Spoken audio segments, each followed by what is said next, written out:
Good morning, everyone. We're going to go ahead and get started with our session 6 in our Leader Professional Development Series, Leading the Charge for Evidence-Based Literacy Practices. Today's session is reviewing student literacy data and tracking student progress. Just a quick introduction, if you are new to our Leader series, I am Katasha Edwards. I am a literacy PD specialist here at the department. And I'm excited to be with you today and throughout this series. And I know that this is truly game time for all of our leaders. No matter what level of leadership you are in, we're getting ready to welcome our students back across the state of Louisiana. So I appreciate you spending some time with me as we prep for the school year, going through some resources and materials that will support us with effective literacy implementation. Just a little information about our Science of Reading implementation office hours. We started last Friday. So it should say beginning last Friday, but this was my slide from last one. Last Friday, we hosted office hours on Fridays from 10:30 to 11. We had a little crowd to join us. We shared some information related to questions that have been presented in some of our sessions. And then we also opened up the chat to just allow people to ask questions that they may have regarding implementation of effective literacy practices aligned to the science of reading. So if you would like to, we welcome you to join us this Friday in our LDOE Zoom. And the password, the link is here, and someone will drop that in the chat for you as well. The password for the office hours is literacy. Also, moving into subsequent weeks, we know that when school begins, that the office hours at 10:30 may or may not work for everyone. So we're going to have a poll within the office hours to see, what time really works, what time works for teachers, what times work for leaders, and how we can best make ourselves available to support during those times. As always, I begin with the Literacy Division mission in these sessions. So we know that all Louisiana students will have improved literacy outcomes through high quality instruction and interactions by an effective teacher supported by leaders and families. Our department priority is to provide the highest quality teaching and learning environment from birth through graduation, and our focus area is literacy. And before we move on into the session any further, I wanted to mention one other thing. If you guys utilize social media, we would love for you to use the hashtags Louisiana Literacy and hashtag Reading Revival, and someone will drop those into the chat around events that you have aligned to the science of reading and effective literacy practices. Also around like any feedback that you want to share with your colleagues across the state related to these sessions that we've been presenting. We would love for you to utilize Twitter or Facebook or any social media platforms utilizing the hashtags Louisiana Literacy and Reading Revival.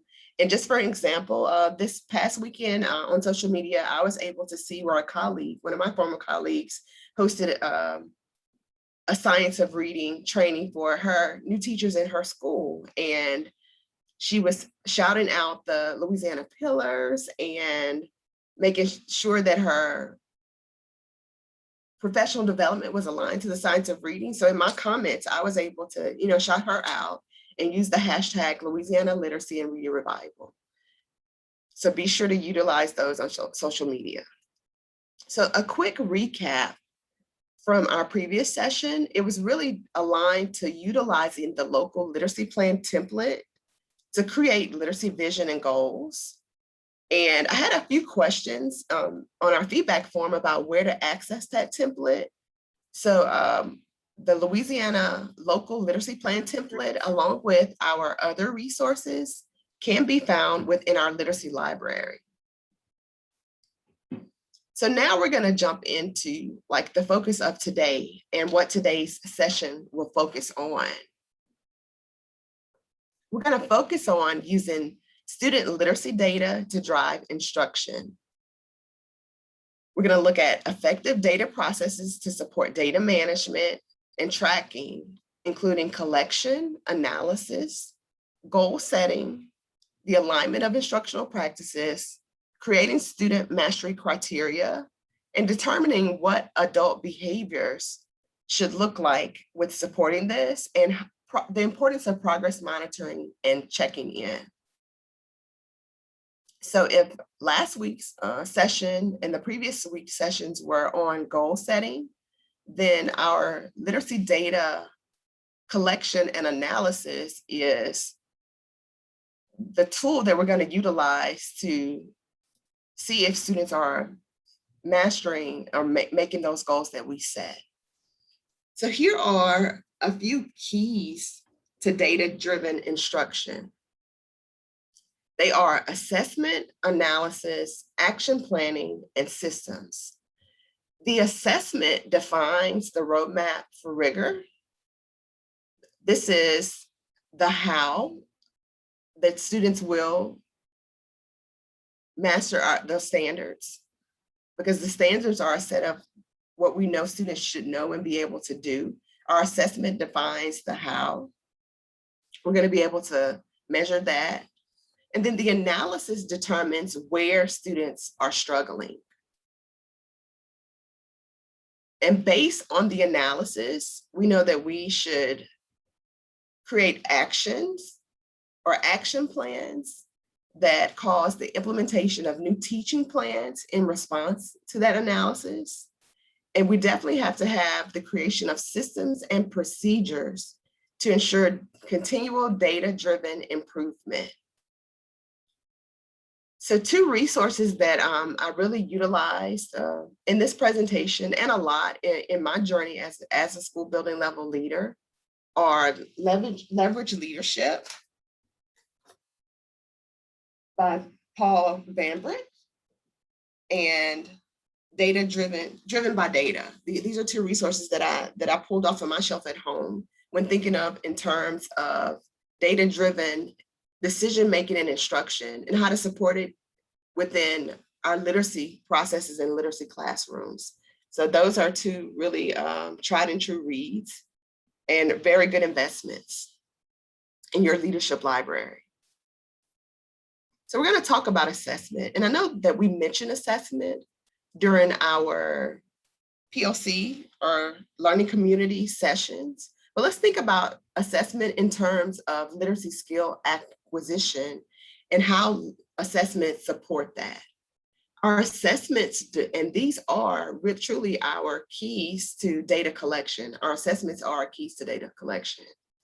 Our assessments determine the overall success of our core instruction. They help us to plan small group instruction. Assessment identifies areas for personalized practice. It answers the question, have they learned it? And it is the roadmap to student mastery of skills and standards. It's the how we get to mastery of skills and standards. So this is a quote that was from the National Reading Panel. And it says, what is probably the most important is to tailor training time to student learning by assessing who has and who has not acquired the skills being taught as training proceeds. And one thing that I would highlight, in our journey as leaders, we have our learning community calendars, we have our data collection calendars, we have all of these calendars, and a lot of times we can get caught up in hitting these milestones. We need to make sure that we're utilizing that assessment and that we're truly analyzing it so that we can truly know who has learned and then how we need to adjust our instruction to support effective learning.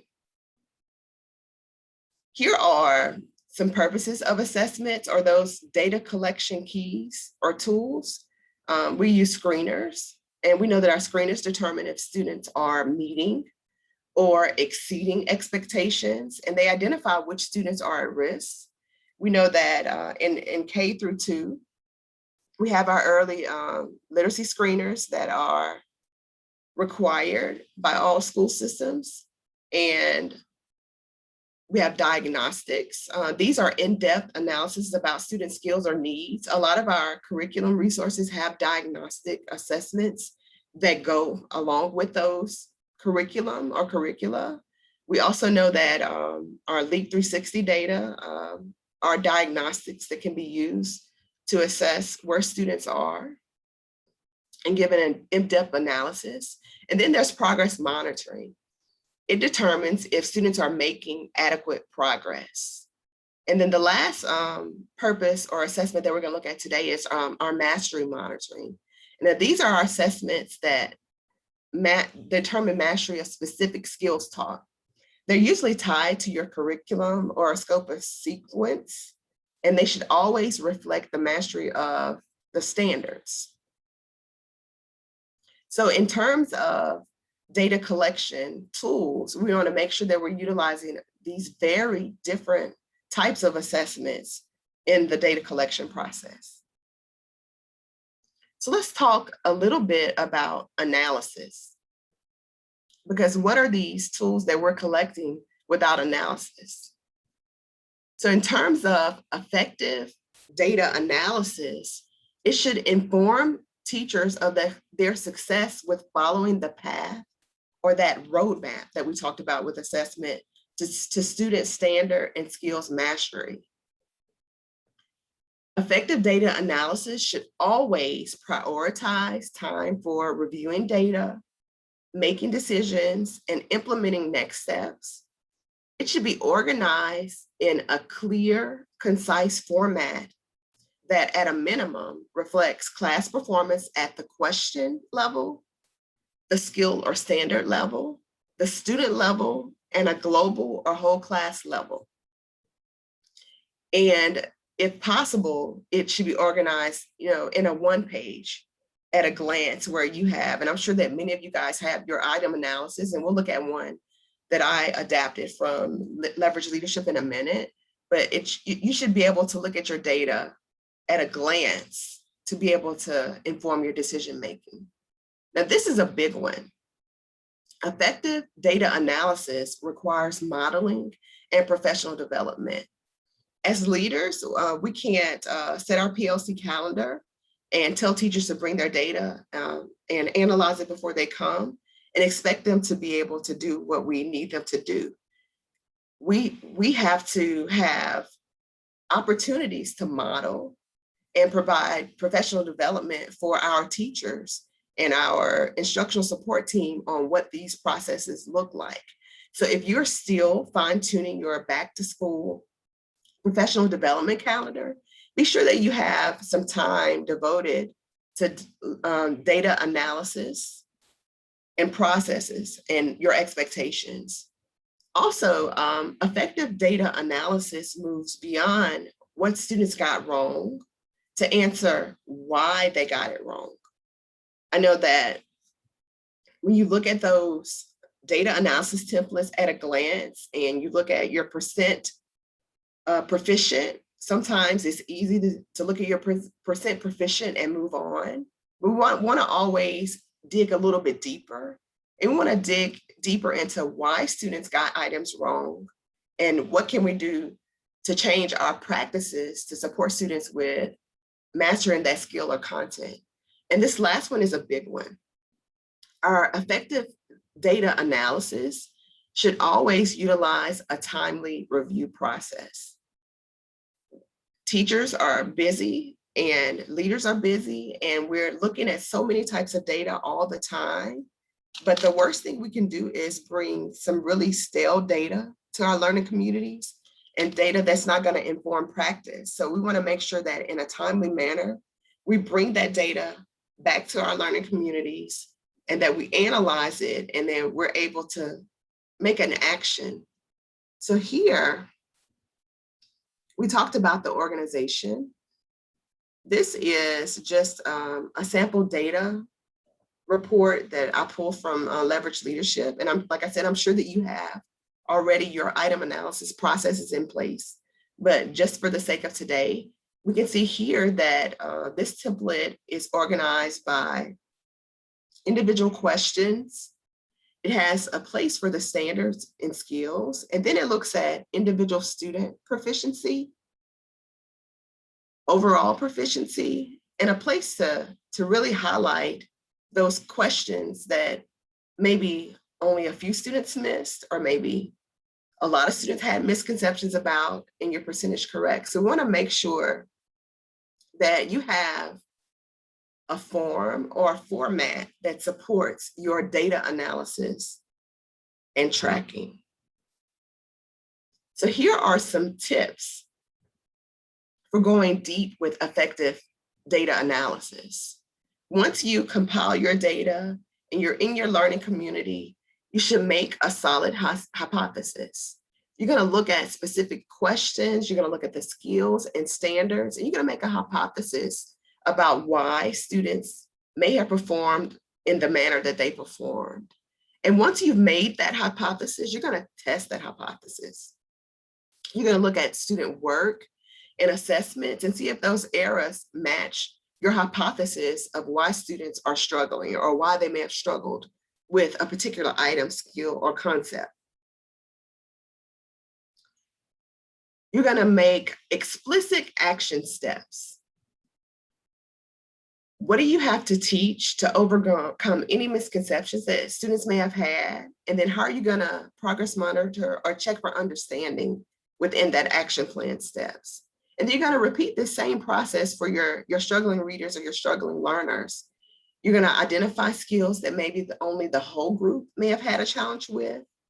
And then you're going to look at what standards need to be retaught for the whole class, and what additional support do your struggling students need that is different from the whole class. So we're going to go back to this data sample analysis tool that I had. And then right below here, there's a sample analysis and instructional plan, because it's not enough for us just to look at this data at a glance here. We want to make sure that we're creating an action plan aligned to our data analysis. And just like we said on the previous slide, you're going to look at what standards warrant more time for the whole class based on your analysis and your plan for doing that. And then you're going to look at your small group instruction. And then what standards warrant more time for small group review. And you're going to formulate a plan along with your teachers for doing that. And they're going to take that back, to their classroom. So here are some key principles for leading analysis meetings. So as the leader, we always need to let the data do the talking. I know that speaking from experience, I know that we can get into our learning communities and our data meetings and take a tangent and get off track. And we're talking about the field trip and other things that may be important in priorities, but in our data analysis meeting, we should always let the data do the talking. We should let the teacher speak. I know as leaders, sometimes we want to take charge, but we want to make sure that we're allowing teachers to speak about their data. We should always go back and look at specific assessment items and specific skills that are tied to those items. And then as leaders, you have to know the data yourself to lead an analysis meeting effectively. So if you have teachers submitting data prior to coming to those learning communities, as busy as we are, I would spend time with my leadership team looking at data prior to those data meetings, so that we as a leadership team are well versed on the types of data that we're looking at, especially if you're a leader and you're looking at that literacy foundational piece and the types of data that's collected within the foundational literacy, just making sure that you're well versed and that you're aware and informed on that kind of data. And then you should make sure that the analysis is connected to a concrete action plan. Once, it's not enough for us to make these really cute data binders and put them on a shelf and keep them on the shelf until we come back to our next data PLC and look at the data again and put those binders back on the shelf. Those data analysis meetings are for us to create our concrete action plans, and that we're revisiting those action plans throughout our learning communities until our students achieve the goals that we've established. So the next one is on progress monitoring. So progress monitoring is a big piece, and if you attended the teacher PD on fluency the other week, you saw this slide on progress monitoring. We should be sure that we're using a tool aligned to a specific measure when progress monitoring or a specific skill. We should set long-term and short-term goals and share progress with the students and with their families. In order to effectively progress monitor, we have to regularly analyze student reading records to identify gaps in understanding, and we have to provide targeted intervention support in those identified areas. And it's also important that, as we're setting up our progress monitoring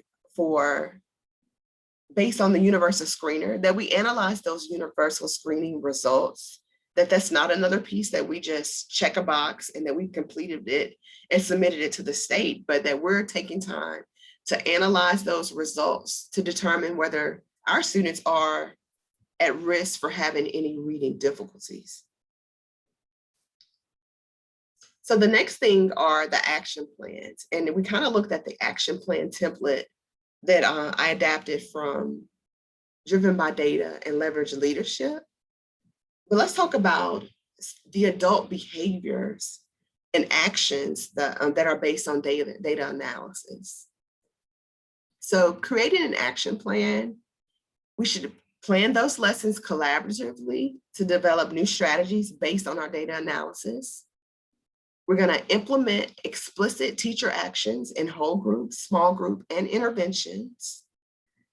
There should be actions tied to ongoing assessment, where we're utilizing our checks for understanding and our progress monitoring, as well as accountability for adult actions. As instructional leaders, we need to delegate persons that are responsible for reviewing those lesson and unit plans, and to give observation and feedback by the action plan, driven by the action plan and the student needs. So if we're in our learning community and we create an action plan, well, when I do my walkthrough for the next week, my walkthrough schedule, I'm going to pop into those classrooms as a part of my walkthrough schedule to do some observation and be able to give feedback based on those action plans that were created.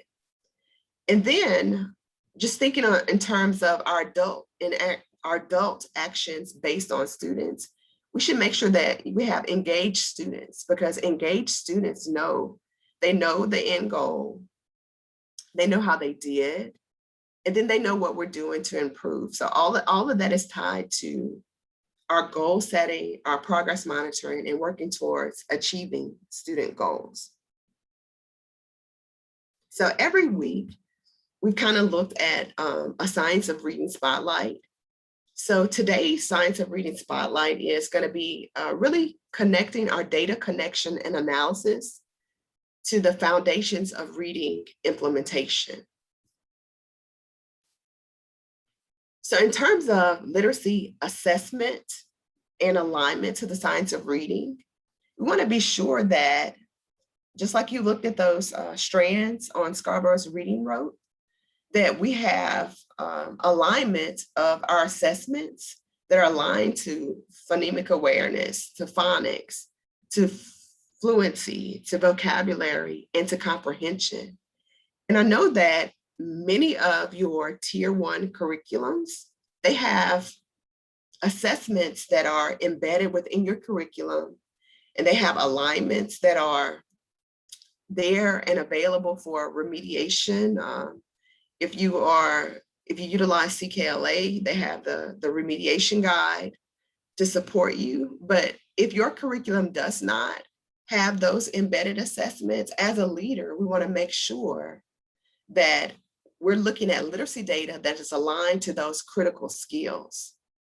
And we also want to be sure that we're providing opportunities to apply those skills in reading and writing. So when we're in our learning communities and when we're analyzing our data, we want to look at, our student work. We want to make sure that we have opportunities for our students to apply these skills in reading and writing.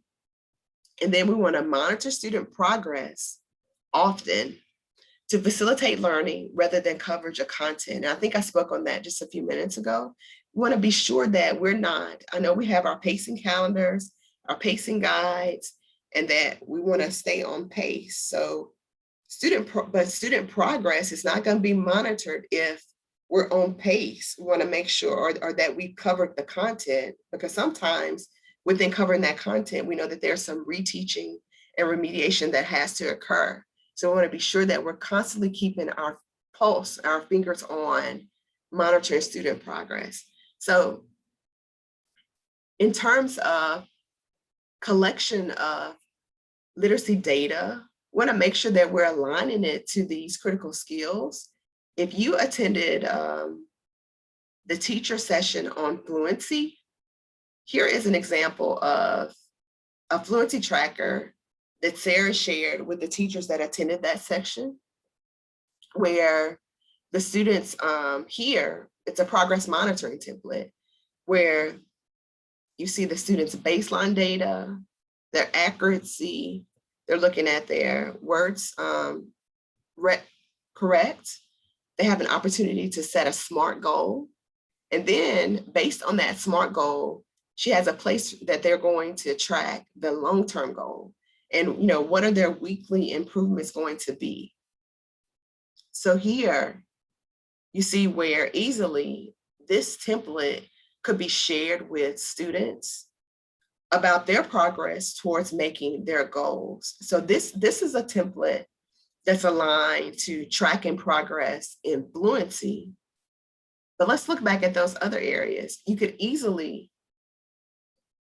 take this template and tweak it and create templates to monitor student progress in phonemic awareness, phonics, vocabulary, or comprehension, or any of the other areas. But the important thing is to make sure that you have the knowledge of the critical components and critical skills aligned to the science of reading, and that within our learning communities that we're looking at student learning at the assessment level, but that we're digging deeper into those critical skills areas. So let's do a little bit of reflection. What data collection and analysis methods do you currently use to support student learning in your schools or in your classrooms? And then in terms of the upcoming school year, what adjustments will you make to current data analysis methods to support effective literacy instruction? As leaders, an additional question that I would add here is, what professional development around effective data analysis procedures have you scheduled? And if you haven't scheduled those, what adjustments will you make to your professional development calendars to support the effective collection of data and analysis of data? Because we know that data analysis it's a powerful tool. And we know that if correctly and effectively implemented, that we can really make impacts on student achievement, and also make impacts on teacher practices and adjustments in teacher practices. So as usual, here is our session feedback form for today. Fingers crossed that it works today. We had a little snafu last week, but we want to make sure that you give us some feedback, but especially today, when thinking, I want you to think beyond this series. We've talked about that, we had this initial 8-session series that was planned. We have 2 more sessions in this series that are going to be Thursday of this week, that's going to be on interventions. And then we have next Monday, that's going to be on culturally responsive instruction. So beyond this series, think about what types of sessions you would like to see as a leader to support you with building your toolbox with effective literacy implementation. I know we've had feedback definitely we're looking at those middle school resources and materials and making sure that we build out supports there. And that we even had feedback given on wanting some additional support with identifying students and supporting students with reading difficulties like dyslexia. So think about in terms of, what kind of sessions that you would like to see.